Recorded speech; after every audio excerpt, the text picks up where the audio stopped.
ॐ सहनाववतु सहनौ भुनक्तु सह वीर्यं करवावहै तेजस्विनावधीतमस्तु मा विद्विषावहै। ओम शांति शांति शांति। हे ईश्वर, हम यह पठन पाठन आपको प्राप्त करने और कराने के लिए साधन के रूप में करने जा रहे हैं। इस कर्म को और इसके कर्म फल को भी आपको अर्पित करते हैं। ओम शांति शांति शांति। सबको सादर नमस्ते जी। हमारा वैशेषिक दर्शन का पाठ चल रहा है, जिसमें हमने सूत्र 4 तक का पाठ पढ़ा है। और हमने इसमें क्या पढ़ा कि एक तो इस वैशेषिक दर्शन में किस विषय का प्रारंभ किया गया, सूत्र क्या आया? धर्म। ठीक है, धर्म की व्याख्या आरंभ की गई। फिर कहा गया धर्म क्या है भाई, समझा दिया गया कि जिससे अभ्युदय और निःशेष की प्राप्ति होती है वो धर्म है। हाँ जी, समझ जाओ, एकदम स्पष्ट है। जिस साधन से अभ्युदय माने लौकिक उन्नति प्रगति इसकी प्राप्ति होती है और निःशेष माने मोक्ष की प्राप्ति होती है, उसे धर्म कहते हैं। ये सूत्र 2 में पढ़े। फिर सूत्र 3 में आया कि ये जो धर्म है आप बता रहे हैं जिससे कि अभ्युदय और निःशेष की प्राप्ति होती है, तो ये धर्म को बतलाने वाला शास्त्र क्या है, किसके माध्यम जानेंगे धर्म को? तो उत्तर आता है वेद के माध्यम से जानेंगे। तो धर्म क्या है कैसे जानेंगे? वेद को पढ़ेंगे तो जानेंगे। तो प्रश्न आया कि कणाद मुनि वेदों को प्रमाण क्यों मानते हैं? ठीक है, ये वेद को क्यों प्रमाण मानते हैं? जिस वेद में दिया है धर्म क्या है अधर्म क्या बता दिया है, उस वेद को प्रमाणिक क्यों मानते हैं कणाद मुनि? तो उत्तर क्या आया? भाई यही तो धर्म को बतलाने वाला शास्त्र है, तो धर्म को बतलाने वाला शास्त्र होने से ही इसको प्रमाण मानते हैं। एक तो ये अर्थ हुआ। दूसरा, ईश्वर का वचन होने से वो वेद को प्रमाण मानते हैं। जो वेद क्या है? साक्षात ईश्वर का वचन है, इसलिए प्रमाण है। इस सूत्र 3 में हमने पढ़ा। फिर 4 में क्या पढ़ा था कि वैशेषिक दर्शन के अनुसार मोक्ष की प्राप्ति कैसे होती है। तो इसमें 6 पदार्थ हैं जी। कौन कौन से? द्रव्य, गुण, कर्म, सामान्य, विशेष और समवाय। इन 6 पदार्थों को साधर्म्य और वैधर्म्य सहित जानने से एक तत्वज्ञान की उत्पत्ति होती है। उस तत्वज्ञान से फिर मोक्ष की प्राप्ति होती है। स्पष्ट हो गया? इतना एकदम सुलभ करके बता दिया आपको। अब सूत्र 5 चलते हैं। द्रव्य कितने होते हैं? लिखो, प्रश्न लिखो, द्रव्य कितने होते हैं? उनके नाम लिखो या नाम बताओ। द्रव्य कितने होते हैं, उनके नाम बताओ, नाम लिखो। ये प्रश्न हुआ। तो उत्तर दिया सूत्र 5 में। सूत्र बोलो, उत्तर 5 लिखो, बोलो भी और लिखो भी। तो द्रव्य कितने होते हैं संस्कृत में पहले बोलते हैं, बोलो। पृथिव्यापस्तेजो। अब इसको खोलता हूं। पृथ्वी, आपः, तेजः। आगे लिखो, वायु आकाशम, कालो, दिक् आत्मा, मनः इति द्रव्याणि। ये द्रव्य इतने होते हैं जी। तो लिखो, हिंदी में लिखो। द्रव्य 9 होते हैं। द्रव्य कितने होते हैं? द्रव्य 9 होते हैं।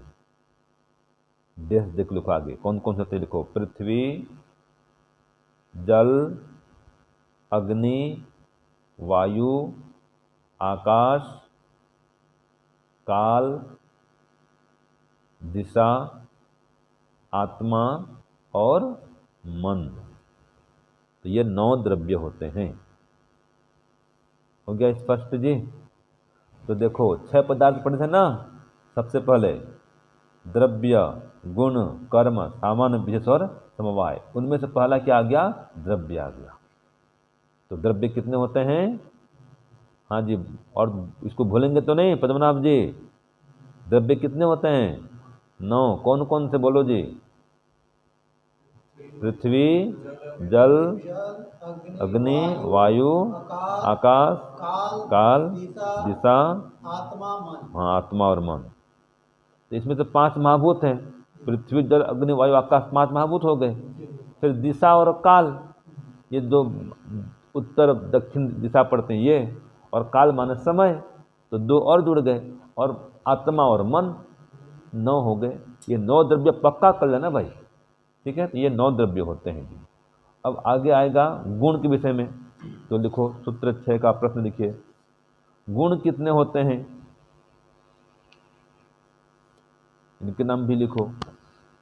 गुण कितने होते हैं? सबके नाम बताओ या उनके नाम बताओ। तो ये प्रश्न हुआ, गुण कितने होते हैं, उनके नाम बताओ। तो उत्तर क्या है? संस्कृत में पहले बोलिए, बोलिए। रूप, रस, गंध, स्पर्शाः, संख्याः, परिमाणानि, पृथकत्वम, संयोग, विभागौ, परत्व, अपरत्वे, बुद्धयः, सुख, दुःखे, इच्छा, द्वेषौ, प्रयत्नाश्च गुणाः। अब ये हिंदी में लिखो इसका सूत्रार्थ। हिंदी ये तो सूत्र हो गया, अब सूत्रार्थ लिखो, उत्तर हिंदी में लिखो। रूप, रस, गंध, स्पर्श, शब्द, संख्या, परिमाण, पृथकत्व,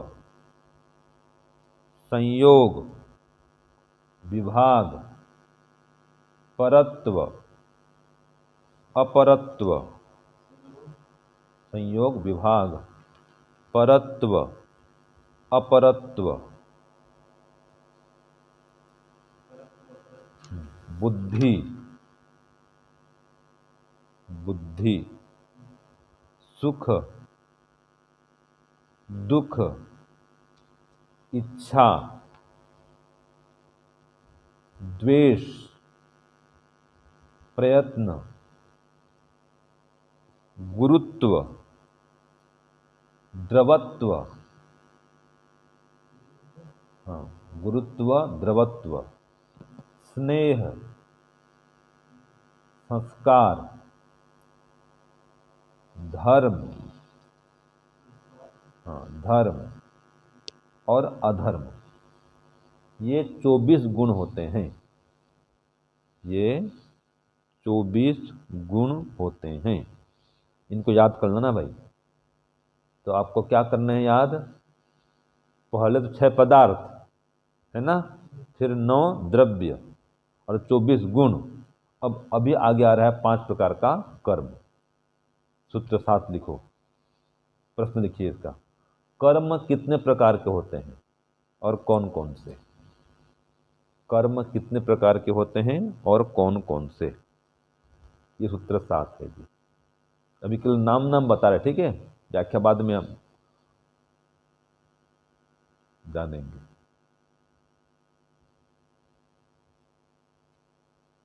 तो कर्म कितने होते हैं और कौन कौन से? उत्तर लिखो सूत्र 7 और बोलोगे। उत्क्षेपण, हाँ उत्क्षेपण, अवक्षेपण, आकुंचनम, प्रसारणम, गमनम इति कर्माणि। ये सूत्र हो गया, उत्तर संस्कृत में हो गया। अब इसका हिंदी लिखिए। उत्क्षेपण अर्थात ऊपर की ओर गति।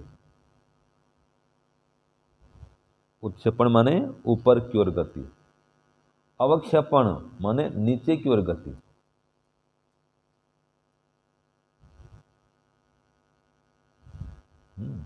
फिर आकुंचनम माने सिकुड़ना या चारों ओर से समेटना। आकुंचनम माने सिकुड़ना या चारों ओर से समेटना। सिकुड़ना बोलते हैं, सिकुड़ना सिकुड़ना एक ही बात है। तो ये हो गया उत्क्षेपण, अवक्षेपण, आकुंचन। प्रसारण माने फैलाना, प्रसारण माने फैलाना। और गमन माने गति करना, गमन माने गति करना। ये 5 प्रकार के कर्म होते हैं, ये 5 प्रकार के कर्म होते हैं, ठीक है ना। तो जी उत्क्षेपण, अब गेंद को ऊपर फेंक दो आकाश की ओर, क्या है? उत्क्षेपण, ऊपर की गति। गेंद नीचे गिर रहा है, ये क्या है? अवक्षेपण। इसमें आता है मूसल का ऊपर उठना, ये क्या है? उत्क्षेपण। मूसल का नीचे गिरना क्या है? अवक्षेपण। ये भाषा में ऐसा है, ब्रह्म ने उदाहरण दिया है। फिर तवा में गरम गरम तवा में डाल दो पानी को, एक बूंद पानी, क्या होता है? सिकुड़ जाएगा, ये आकुंचनम। और प्रसारण, गीला कपड़ा है, इसको फैला के सुखा दो, ये क्या है? प्रसारणम। दौड़ के जा रहा है व्यक्ति, गति हो रही है। रेलगाड़ी जा रही है, ये क्या है? गति है। बस, कार, ये सब इनके माध्यम से गमन करना, ये क्या है? गति। ये 5 प्रकार के कर्म होते हैं, ये सूत्र 7 में बता दिया गया है। अब सूत्र 8 चलते हैं, इसका प्रश्न लिखो सूत्र 8 का। द्रव्य, गुण और कर्म में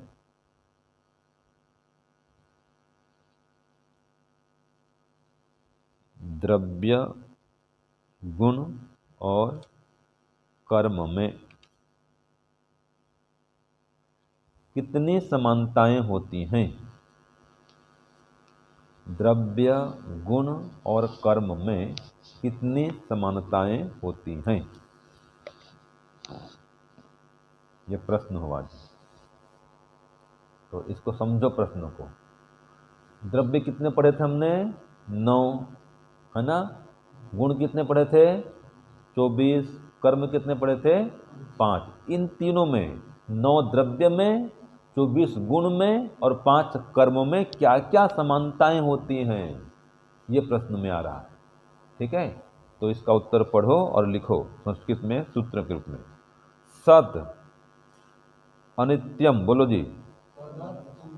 हाँ, द्रव्यवत कार्यम कारणम सामान्य विशेषवत इति द्रव्य गुण कर्मणाम अविशेषः। ये सूत्र रूप में उत्तर आया, ठीक है ना जी।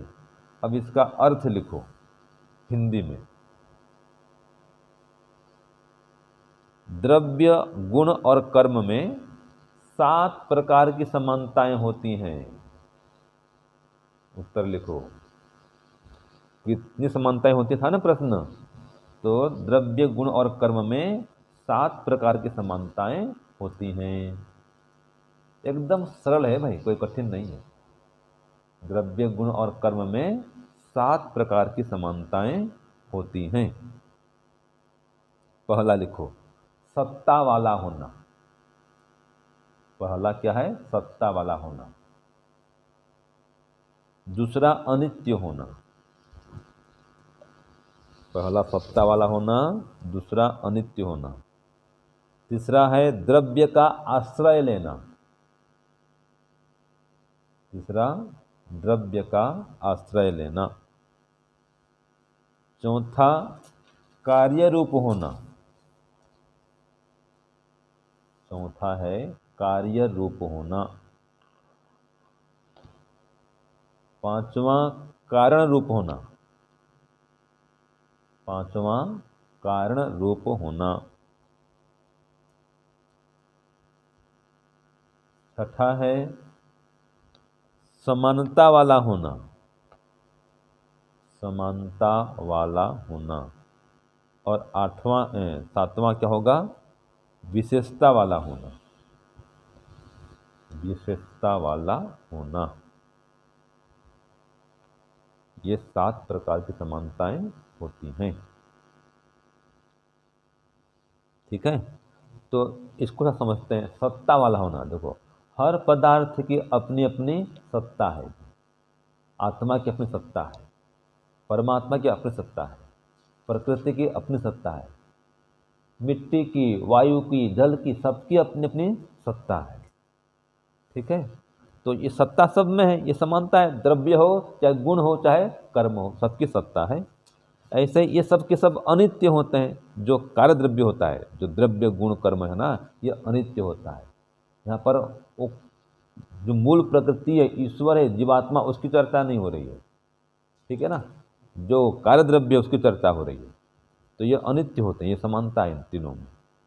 फिर ये तीनों के तीनों किसी द्रव्य के आश्रित रहते हैं, किसी द्रव्य के आश्रय में ही रहेंगे, अलग से कोई मिलेगा नहीं। ठीक है, तो द्रव्य का आश्रय होता ही है, और कोई कार्य होता है, कोई कारण होता है। फिर कोई समानता वाला होता है, कोई विशेषता वाला होता है। सामान्य माने समानता, सूत्र में पढ़ेगा ना, सामान्य और विशेष।